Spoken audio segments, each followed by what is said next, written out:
NIOS के कार्यक्रम में आपका स्वागत है। शिक्षार्थियों, आज हम उच्चतर माध्यमिक स्तर पर हिंदी विषय के अंतर्गत एक पाठ पर चर्चा करने जा रहे हैं और पाठ का नाम है आखिरी चट्टान। यह मोहन राकेश का एक यात्रा वृत्तांत है। इस पर हम विस्तार से बातचीत करेंगे और जानने की कोशिश करेंगे कि इस पाठ की मुख्य विशेषताएं क्या हैं। इस पाठ में जिस क्षेत्र विशेष का वर्णन किया गया है उसकी महत्ता क्या है। चर्चा के लिए हमारे साथ डॉक्टर अंशुमन ऋषि हैं। आप कुलाची हंसराज स्कूल में प्राध्यापक हैं। आपका इस कार्यक्रम में स्वागत है। धन्यवाद। शिक्षार्थियों, हिंदी साहित्य की अनेक विधाएं हैं, जैसे कहानी, उपन्यास, नाटक। इसी तरह से आधुनिक नवीन विधाओं में यात्रा वृत्तांत एक प्रमुख विधा के रूप में प्रसिद्ध हुआ है। सामान्य तौर पर हम सभी यात्राएं करते हैं, लेकिन उन यात्राओं की विशेषताओं को शब्दों में उकेरना और शब्दों के माध्यम से एक चित्र खड़ा करना, यह रचनाकार करता है। आप जानते हैं कि इतिहास में अनेक यात्रा करने वाले लोगों का एक समृद्ध इतिहास है। जैसे वास्को डी गामा के बारे में जानते हैं आप, और उसके अलावा कोलंबस का नाम आपने सुना होगा। तो इनकी यात्राओं की विशेषता यह है कि इन्होंने बहुत बड़ी बड़ी खोजें की। लेकिन जब एक साहित्यकार यात्रा का वर्णन करता है तो वह एक तरफ अपने अनुभवों को व्यक्त करता है, दूसरी तरफ सरल शब्दों में क्षेत्र विशेष की सभी विशेषताओं को भी उद्घाटित करता है। तो आज हम जिस पाठ पर चर्चा करने जा रहे हैं उसका शीर्षक है आखिरी चट्टान। आप समझ गए होंगे, आखिरी चट्टान यह एक विशेष संदर्भ में प्रयुक्त हुआ है। इसमें मोहन राकेश ने कन्याकुमारी की यात्रा की और वहाँ पर जो विवेकानंद चट्टान है, उस चट्टान के आसपास की खूबसूरती का वर्णन किया है। तो यह पाठ इसलिए भी महत्वपूर्ण है कि यहाँ प्रकृति का बड़ा ही मनोरम चित्र प्रस्तुत हुआ है। तो हम अंशुमन जी इस पर विस्तार से चर्चा करते हैं। तो प्रारंभ में क्या बताना चाहेंगे? पहली बात तो यह है कि यात्रा का अनुभव हम किस प्रकार से लेते हैं। हम यात्रा किसी कार्यवश जा रहे हैं या स्व अनुभूति के लिए या स्वसुख के लिए जा रहे हैं। अपने सुख के लिए अगर हम जा रहे हैं तो उन दोनों यात्राओं में बहुत अंतर होता है। यात्रा हम प्रतिदिन करते हैं, अपने कार्यस्थल तक आते हैं, अपने रिश्तेदारों के यहाँ जाते हैं, लेकिन उस यात्रा का जो महत्व है वो अलग है। और एक ऐसी यात्रा जो दूसरों को भी प्रेरित कर दे और अपने को जो आत्म अनुभूति होती है उसका जो आनंद है वो अनुपम होता है। और इसी चीज़ को हम देखते हैं कि किस प्रकार से, जैसे आपने नाम लिया कि कोलंबस ने, Marco Polo, Vasco D gamma जैसे लोगों ने भी यात्रा की और राहुल सांस्कृत्यायन ने भी की। और इस तरह बहुत सारे हमें यात्रा वृत्तांत अक्सर पढ़ने को मिल जाते हैं। लेकिन जब उन वृत्तांतों को हम पढ़ते हैं कि तिब्बत की यात्रा के बारे में जब हम पढ़ते हैं तो वो तिब्बत जैसे हमारे सामने कोई लाकर खड़ा कर देता है। तिब्बत का पूरा परिवेश, स्थानीय परिवेश, वहाँ की भाषा, वहाँ की संस्कृति को हमारे समक्ष प्रस्तुत कर देता है।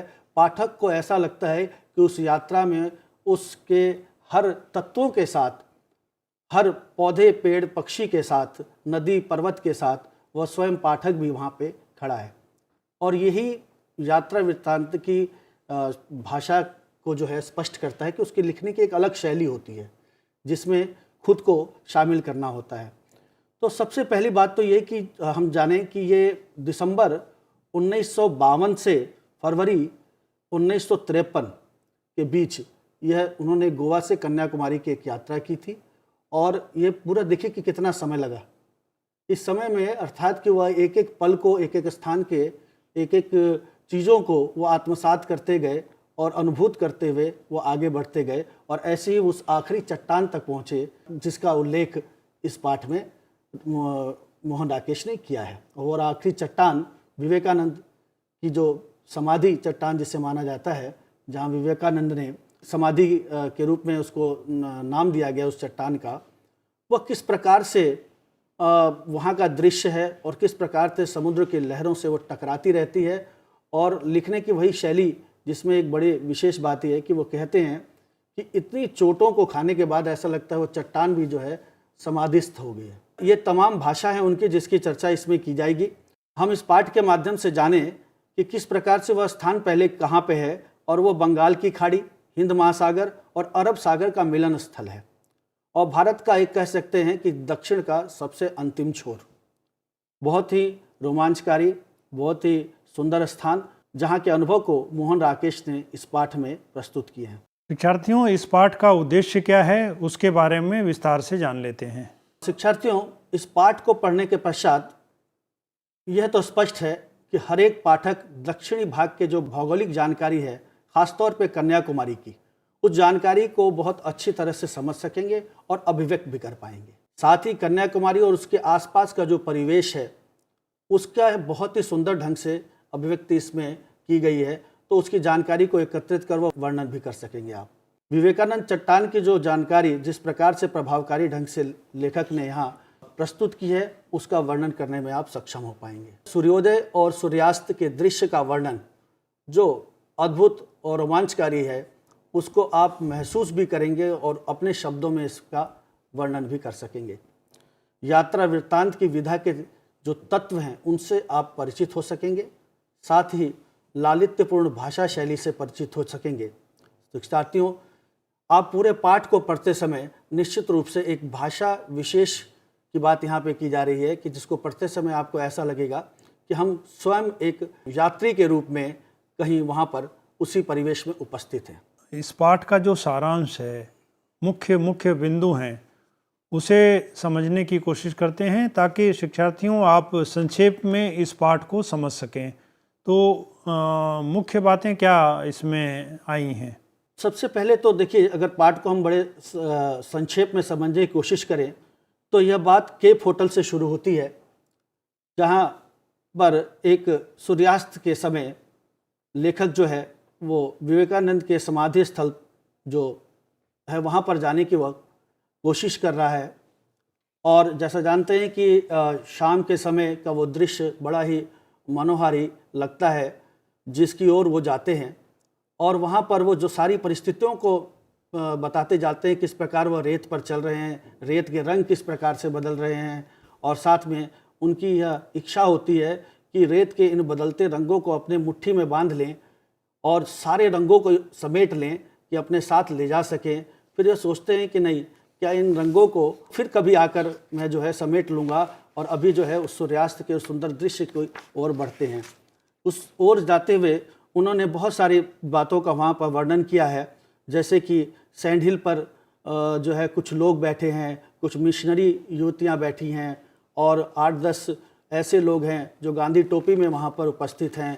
तो बहुत सारे लोग वहाँ पर कन्याकुमारी में ये सूर्यास्त और सूर्योदय देखना जाते हैं पर्यटक के रूप में। तो लेखक भी वहाँ पहुँचा तो कुछ लोग पहले से वहाँ उपस्थित थे, उन सारे घटनाओं को वो उसमें उल्लेख करते हैं। और साथ में एक खास बात वो जो 2 बार इस पूरे पाठ में आती है, शिक्षार्थियों इस पर विशेष रूप से ध्यान दीजिएगा कि कॉफ़ी पिलाते बेरे वो सूर्यास्त के समय होटल में कॉफ़ी पिला रहे हैं।